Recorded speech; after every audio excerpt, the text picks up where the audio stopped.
21. So. How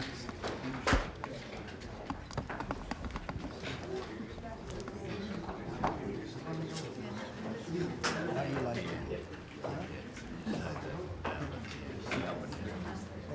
You like it? I don't mind really. Yeah, in America or in yeah, the Italians like that. Good, I like it. Whoa, that's a big crowd today. We must have the Prime Minister of Australia here. There's a few Australians there. Just give us a minute. You see what I mean? You'd be sitting right there. It's nothing. But they're a friendly lot. They're all That's a cuddling. big boy. That must be a very important country we're dealing with, huh? Did you want to move your camera over here? Or are we going to have... Who are you shooting for? Where's the pool? He's got it all central. It's all right, later. Just come with me, please. Thank you.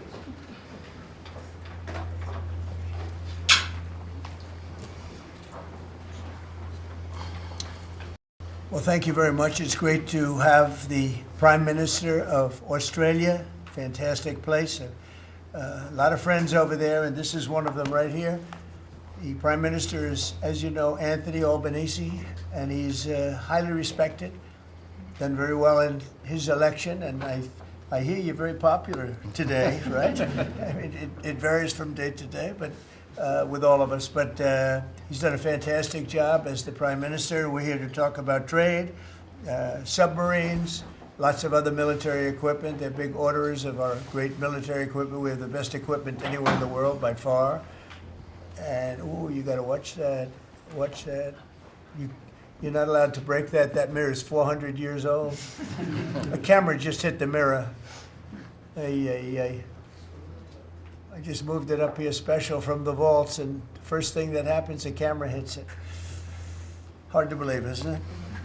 Hard to believe, but these are the problems in life. So we're going to be here to talk about lots of different things, and we might take a few questions before, but we are discussing critical minerals and rare earths, and we're going to be signing an agreement that's been negotiated over a period of 4 or 5 months. And it was sort of good timing that we got it done just in time for the visit. And we worked together very much on rare earths, critical minerals, and lots of other things. And we've had a very good relationship. We've been working on that for quite a while. In about a year from now, we'll have so much critical mineral and rare earths that you won't know what to do with them. They'll be worth about $2. But in the meantime, we're working with Australia and other countries. They're working with us too. But other countries also on that. But we're really working on anything having to do with military protection, military ships, vehicles, guns, ammunition, everything, the whole thing. We've been long-time allies, and I would say there's never been anybody better. We fought wars together.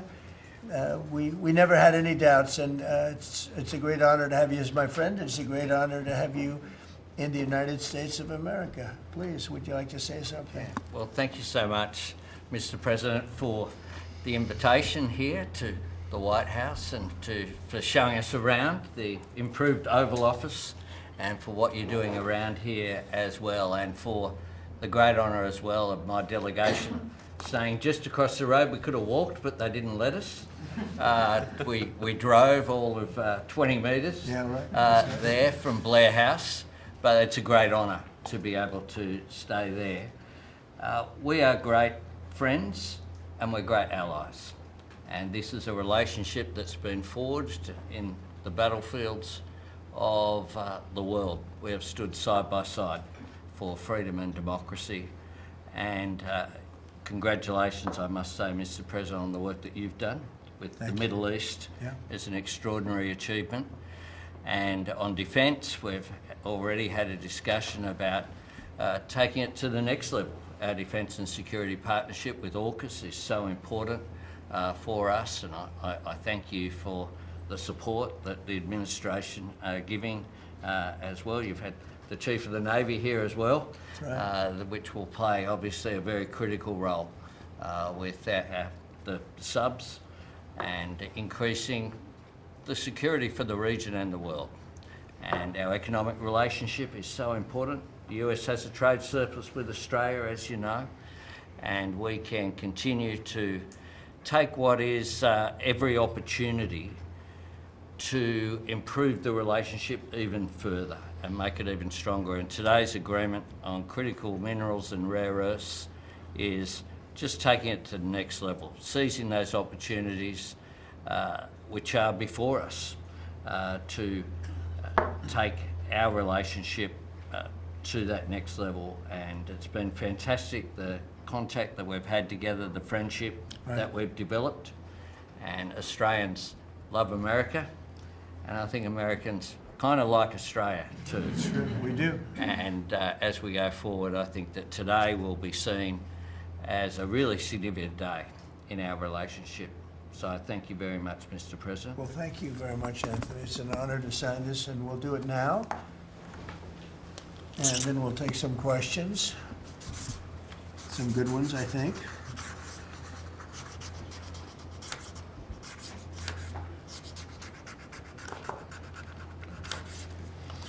Okay.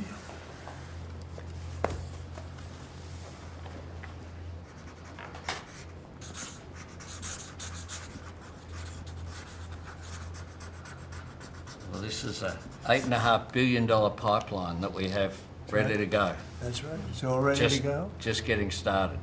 And we're doing a real job on rare earth and many other things. Perhaps I could ask John to say a few words, and then we'll exchange papers. But just how are we doing on your naval purchases and all of the submarines that we're working on with Australia? How's that going? Thank you, Mr. President.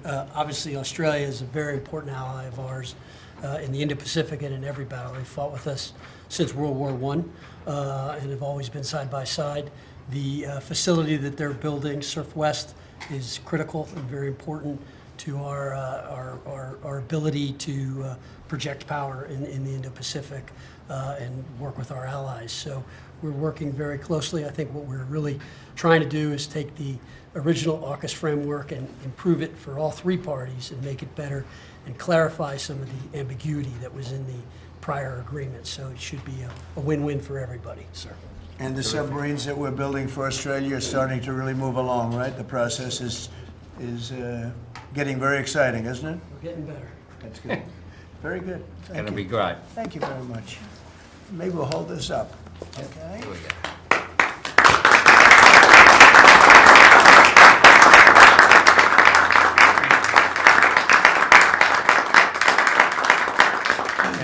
Thank you very much. Mr. President. Thank you. The AUKUS submarine pact, Mr. President. the AUKUS defence pact that the Prime Minister just mentioned, it is a critical issue for Australia. Yes. You haven't really spoken much about it publicly. It was a deal that was done under Joe Biden to sell submarines to Australia at a time when you're not really making enough for your own needs. So can you tell us, have you gotten across the details of the deal? Do you support it, and will you honour it? It was made a while ago, and nobody did anything about it, and it was going too slowly. We do actually have a lot of submarines. We have the best submarines in the world, anywhere in the world, and we're building a few more currently under construction. And now we're starting, we have it all set. With Anthony, we've worked on this long and hard, and we're starting that process right now, and I think it's really moving along very rapidly, very well. But if the rate of submarine production doesn't Please, continue, how can you Mr. guarantee Australia will get the votes? Oh, it's getting, oh no, they're getting. At least 32 people have been killed in those. Excuse me, you're next. Thank you. Go ahead. China's bad behavior has really only gotten worse since the AUKUS partnership was formed. With that in mind, is the door open for Australia to get additional nuclear-powered submarines or other military capabilities not already in the deal? I think China's been very respectful of us. They're paying tremendous amounts of money to us as in the form of tariffs. As you know, they're paying 55%. That's a lot of money. They never were paying anything over years and years and years. But they were like anybody else. A lot of countries took advantage of the U.S. They're not taking advantage anymore. No, China's paying 55% and a potential 155% come November 1st unless we make a deal. And I'm meeting with President Xi. We have a very good relationship. We're going to be meeting in South Korea in a couple of weeks, and we'll see what we can do. We have a very good relationship with China, but you know, it's been probably a little bit like your relationship with China. They try and take advantage, but most countries do. I mean, I can say the European Union took advantage, but not anymore. We worked out a very fair trade deal. Japan, we worked out a very fair deal. South Korea, where I'll be meeting President Xi, we worked out a very fair deal. And I expect we'll probably work out a very fair deal with President Xi of China. So most of you will be with us. It's going to be very exciting. And I think we're going to work out something that's good for both countries. Are you at least interested in expediting the nuclear-powered subs to Australia? Well, we are doing that, yeah. We're doing that. We have them moving very, very quickly. Mr. President, Yeah, do please. more. Mr. President, I don't think you've ever been to Australia. Have you thought about coming to Australia and trying out some of the golf courses? I would, and I actually have been to Australia, and I did play one of your great golf courses. They have great golf courses there. But I have been to Australia, actually. Would you come again? Oh, I would. In fact, I've been invited to go, and Indeed. I'll have to give it serious consideration. No, it's a real Did possibility. the Prime Minister invite you today? He did. And perhaps we could time it, must be said, with the President's Cup that Australia hosts as well. So When is the President's Cup? we'll organise it at a time suitable for you, Mr. President. Can I- Please, in the back, please. Yeah, in the back, please. Yeah, Mr. President, the Prime Minister mentioned that there's a trade imbalance that's very heavily in America's favour. Why does America slap such heavy tariffs on a friend and ally? Well, we in don't, Australia? yeah. Well, we do in some cases. We do in many cases because we've been treated unfairly. But actually, the tariffs are very light. The one thing is you buy a lot of airplanes, so that helps because you buy a lot of the beautiful Boeings, the best of the Boeings. Boeing, and by the way, Boeing is really doing well. They have lots of orders, and they're really doing a great job. They make a great plane. But Australia, because of its location, which is great, but one of the things dictated by that location is you have to order a lot of airplanes. So I guess we have that advantage. They need a lot of airplanes in Australia, and that gives us a little bit of an advantage. Mr. President, yeah, your Secretary of War, Pete Hegseth, in his Shangri-La speech in, I think it was May, warned about the potential likelihood or threat of President Xi ordering an invasion of Taiwan. 2027 is also the year that Fleet Base West is supposed to start rotating those US and UK submarines. Do you see AUKUS as a deterrent for China in the Indo-Pacific? Yeah, I do. I think it is, but I don't think we're going to need it. I think we'll be just fine with China. China doesn't want to do that. First of all, the United States is the strongest military power in the world by far. It's not even close.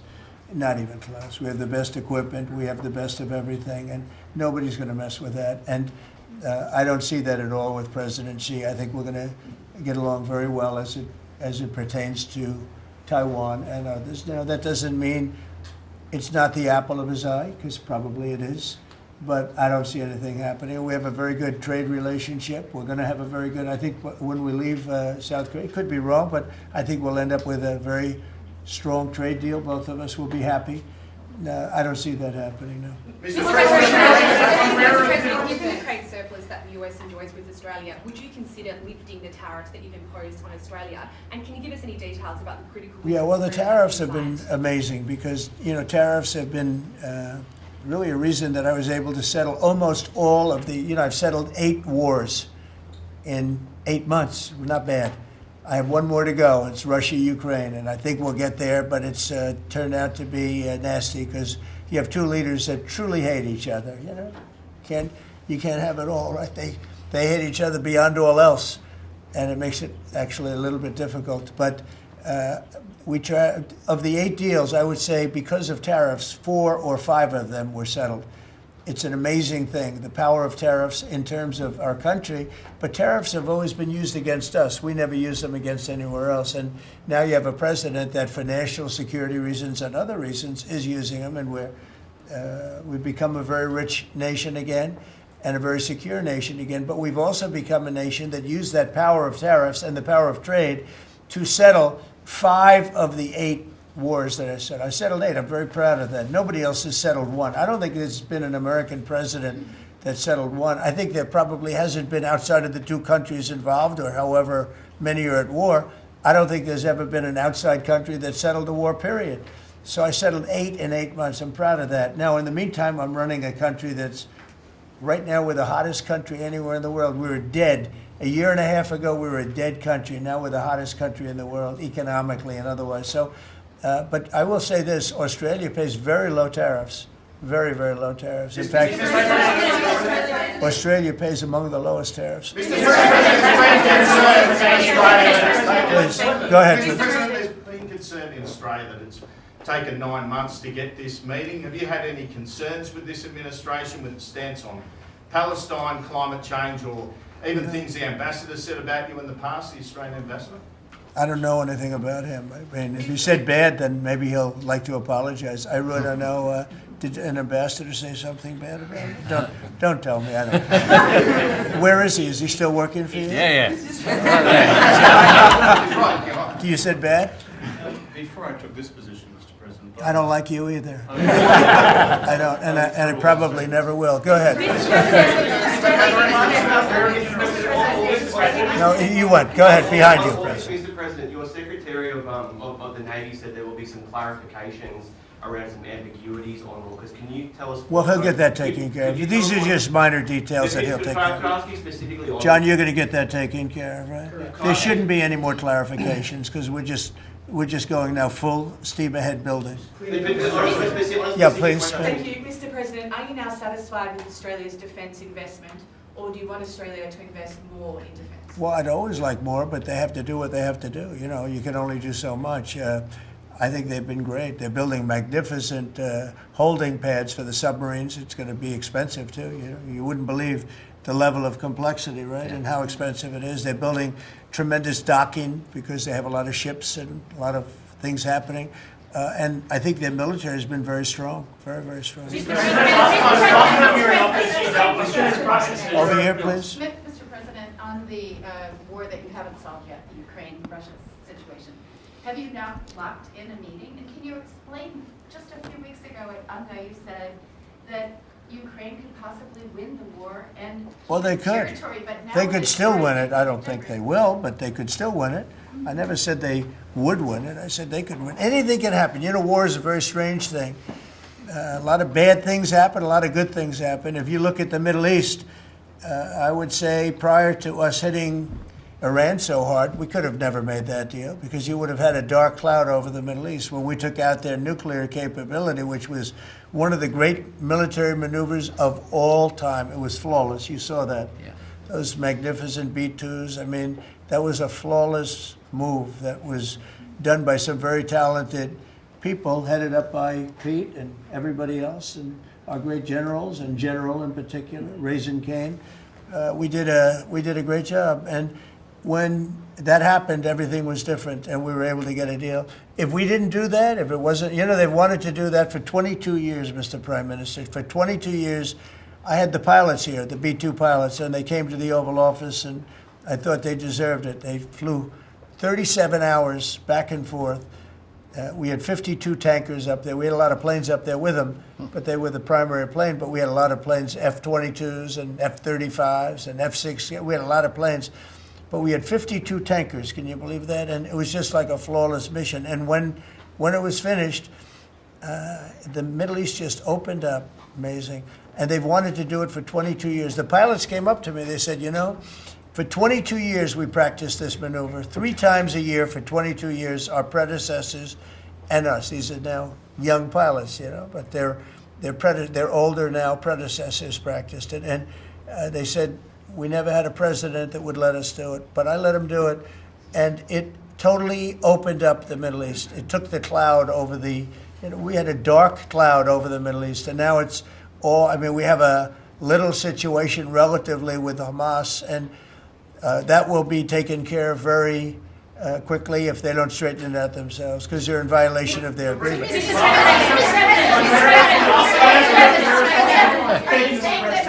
Top of change rare the earth equation minerals. there? Australia is one of the only places in the world that processes rare earth minerals. Could there be an agreement? China has 90% of the processing. Could there be an agreement over processing rare earth minerals with Australia? Sure, Yeah. that's what we're doing. That's It's part of the agreement. That's Can part you- of the agreement. Can you say with certainty? Go ahead, please. That Pa- also, thank you, sir. Just, sorry. Yeah. On a follow-up on Taiwan, there are reports that you will come up, or China is pressuring you to not support independence for Taiwan in exchange for a trade deal. Well, I'm not going to talk about that. What I'll talk about, you and I will have that discussion in a couple of weeks when I'm in South Korea with President Xi. We're going to be talking about a lot of things. I assume that's going to be one of the things, but I'm not going to talk about that now. Yeah, please, go ahead. Mr. President, you just alluded to the violence in the Middle East. What steps is the administration taking to maintain the ceasefire? at Well, this a lot of steps, and right now it's in the hands of others. You know, we have 59 countries that agreed to the deal. We have peace in the Middle East for the first time ever. We made a deal with Hamas that, you know, they're going to be very good, they're going to behave, they're going to be nice, and if they're not, we're going to go and we're going to eradicate them if we have to. They'll be eradicated, and they know that. So they went in, and I don't believe it was the leadership, but they had some rebellion in there among themselves, and they killed some people, you know, a lot of people. But this is a violent group. You know, you probably noticed over the last 100 years, this is a very violent group of people. And they got very rambunctious, and they did things that they shouldn't be doing. And if they keep doing it, then we're going to go in and straighten it out, and it'll happen very quickly and pretty violently, unfortunately. Go ahead. Yeah, just following up on that question, when you say we are going to eradicate Hamas, who is we? Does that include American boots on the ground? No, it won't be on the ground at all. We don't need to, because we have many countries, as you know, signed on to this deal. The way I view it, 59 countries, and unanimous. There's never been, nobody ever believed this. Countries that 4 months ago didn't like each other, and now they're all aligned together. I mean, we've had countries calling me when they saw some of the killing with Hamas, saying, we'd love to go in and take care of the situation ourselves. In addition, you have Israel would go in 2 minutes if I asked him to go in. I could tell him, go in and take care of it. But right now, we haven't said that. We're going to give it a little chance, and hopefully there will be a little less violence. But right now, you know, they're violent people. Hamas has been very violent. But they don't have the backing of Iran anymore. They don't have the backing of really anybody anymore. They have to be good. And if they're not good, they'll be eradicated.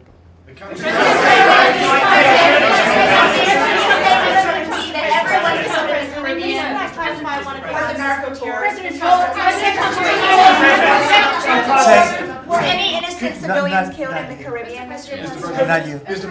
Go ahead, please. Could the Prime Minister weigh in on more on the processing? Yeah. And can Australia expand the process of rare earths? Absolutely we can, and we have the capacity to do so, and part of this deal is very specific, $8.5 billion pipeline. There'll be $1 billion contributed from Australia and the United States over the next 6 months with projects that are immediately available. There's 3 groups of projects, ones that are joint activities between Australia and the United States, such as Alcoa.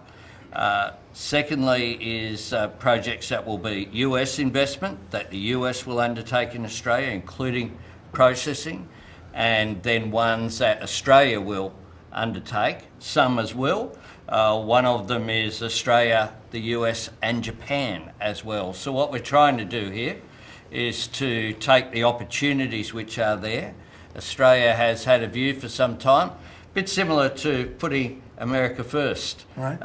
Our plan's called A Future Made in Australia, which is about not just digging things up and exporting them, but how do we make sure that we have across the supply chains with our friends being able to benefit, seize those opportunities. So we certainly see part of what this is about isn't just digging things up, it's also about processing, including the joint ventures between Australia and the United States. Can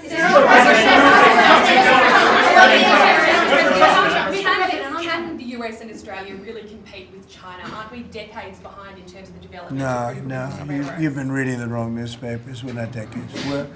We are way ahead of China militarily. the United States. We're way ahead of them in every form of military, other than they're building a lot of ships, and we'll have that started. We'll be catching them on that. When it comes to critical But we minerals, will, Mr. President? when it comes to weaponry, when it comes to, I'll go, right now, AI. The big thing is AI. They're building more plants in this country than anybody ever imagined. We're going to have over $20 trillion of investment for this year. Where the most we ever had was a tiny fraction of that. As an example, Biden, who's the worst president in the history of our country by far, by the way, but they were less than $1 trillion for 4 years. We're already now breaking $18 trillion of investment in 8 months. 18 trillion. No country in history has ever done that. We're way ahead of China in AI, and we're way ahead of China militarily from the standpoint of the sophisticated weapons. We have weapons that a lot of people don't even know about it. I got them started 4 years ago. I rebuilt the military 4 years ago, fortunately, because Biden didn't do anything but give a piece of it away to Afghanistan. Fortunately, as much as it sounded like it was a small part of what I built, but the Afghanistan giveaway was one of the worst. That was probably the most embarrassing day in the period in the history of our country. But we have the greatest military. We have the best equipment. We have the best manufacturers of equipment. We have the best weapons. When you look at our weapons, I've been talking a lot about our weapons. Everybody wants our weapons. But it's great to be working with Anthony. It's great to be working with the people of Australia, because they also, I mean, it's a smaller country, but you have done a fantastic job in weaponry and the kind of things that we do a lot of joint work together. Our militaries work very, very closely together. We've been really an amazing ally when you think of it, right? There's never been any games. We're strongly committed, and they're strongly committed. There are some games with other countries, but there haven't been games with Australia.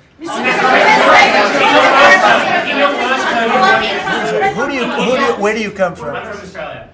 Who are you with? The Sydney Morning Herald. Nasty guy. Go ahead. Oh, sorry, I was just going to ask a question. All right, go ahead.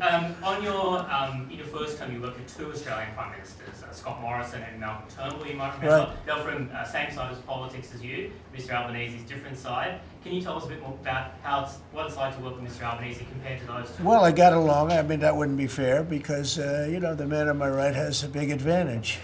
You know that, right? But I think he's doing a really good job, and we've had a very good relationship. I don't want to compare one with the other, but I'll tell you, this one is. They really have a great prime minister. Thank you. Okay, was that a good statement? I'll use it in my ads in 28.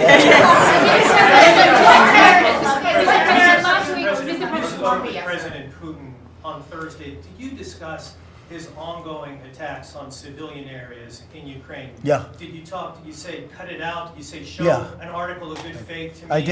I did. But as you know, most of the people dying are soldiers. The soldiers that are dying in Russia and Ukraine, it's unbelievable. 5,000 to 7,000 a week. Can you believe it? And I look at that and I say it's pretty amazing. But in addition to that, there are attacks on Kiev and some of the other places. And it's human lives, but the big number of human lives are soldiers that are being killed in the battlefield. Anywhere from 5,000 to 7,000, sometimes more than that every single week. It's not even believable. It's a bloodbath. It's the worst since the Second World War, the worst number of people.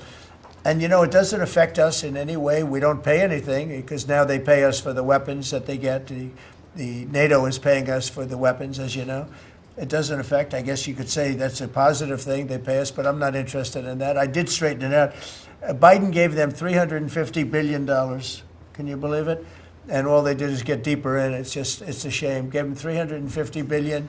A lot of lives were lost. That's a war that would have never happened if I were president. But we do speak about that. I speak about all of the lives, but I do speak about the civilian lives. Yeah. The First Lady has done such an amazing job on the Ukrainian children who were abducted by Russia.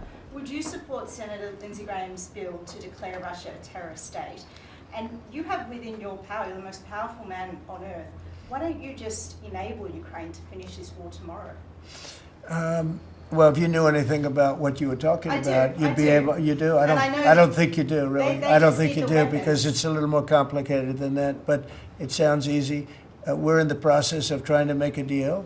If we make a deal, that's great. If we don't make a deal, it'll be a lot of people are going to be paying a big price. And on the abducted children. Quiet. President Trump, so a question to both of you, if you don't mind. So I love his haircut. He's I'm going to try that. No, I love it. Go ahead. So, as we all know, China controls 90% of the global supply of critical minerals. They have launched attacks on Australian companies, primarily Lynas Rare Earths. What will happen to China if they don't play fair with this? So, it's a very interesting question.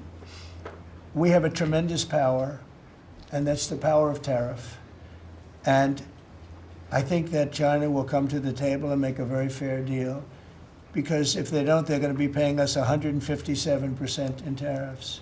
Right now, they're paying 55 to 57%.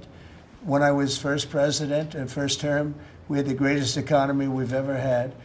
And as you know, people don't write too much about it, but China paid us hundreds of billions of dollars worth of money for tariffs. Biden left it, but he didn't enforce it. He gave exceptions to almost everything. And so he left the tariffs, but he didn't really collect the numbers that he should have collected, and because he didn't know what the hell he was doing. So now the tariffs are much higher in China than they were before, and they're high on other countries, depending on whether or not we like that country or we get along, and that's for national security purposes. So I made deals with Japan, I made deals with the European Union, or the whole of Europe practically, but the European Union, made deals with a lot of different people. We have a very fair deal for, I will say, Australia's paying a low number. They do have, I'll change it, we have a little bit of an advantage on that one. I told you, the advantage we have is airplanes. We sell a lot of airplanes to them, and they need them.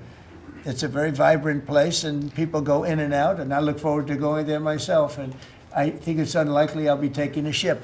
That's a long journey. That's a long.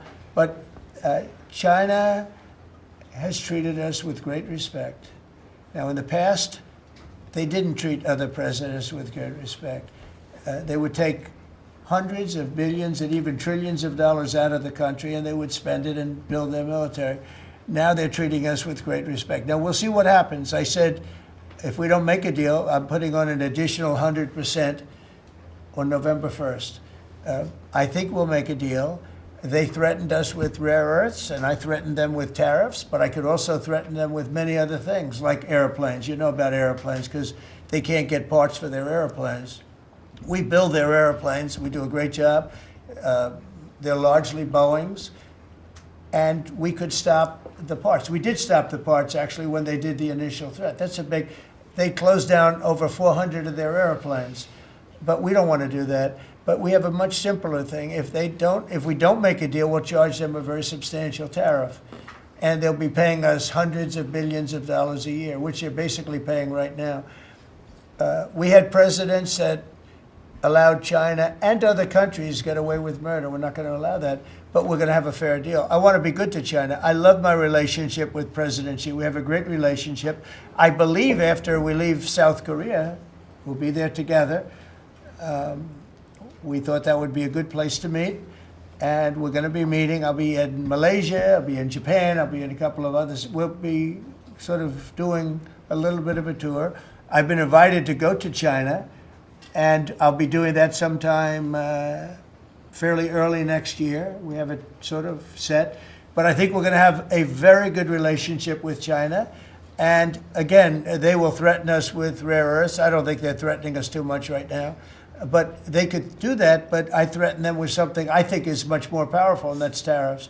Because at a certain point, they will not be able to do any business with us. At a certain point, if they pay enough tariffs, it's almost like saying, we don't want to do business with you, but it's probably nicer. Saying you're going to pay 158, 157% tariff is a nicer way of saying that we don't want to do business with you. And if they don't do business with us, I think China's in big trouble, I'll be honest with you. I think China is, I don't know that they even make it. I really do. I believe that they're in big trouble. And I don't want them to be in big trouble. I want them to do great. I want them to thrive. But we have to thrive together. It's a two-way street. I think when we finish our meetings, and it's going to be a big deal. Look, I'm meeting with a lot of other countries, but this seems to be the one that people are very interested in. I think when we finish our meetings in South Korea, China and I will have a really fair and really great trade deal together. I want them to buy soybeans. They stopped buying our soybeans because they thought that was punishment.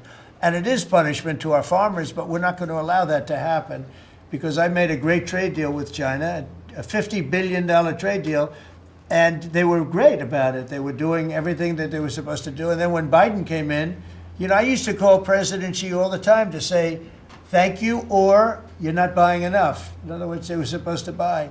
Biden, do you think Biden ever called him? I don't think Biden ever called him. You think Biden lied awake at night thinking about trade with China? He didn't know what he was doing. He was an incompetent president. We had an incompetent president, but you don't have that anymore. So I think we're going to end up having a fantastic deal with China. It's going to be a great trade deal. It's going to be fantastic for both countries. And it's going to be fantastic for the entire world. Thank you very much, everybody. Thank you, Press. Thank you very much. Thank you, guys. Thank you. Thank you, guys. Thank you very much. Thank you, Press. Thank you, Press. Keep going. Thank you, Press. Thank you, Press. Thank God. You guys. Thank you. Keep going. No more pictures. Keep going. Thank you, guys. Keep going. Keep going. Thank you, Press.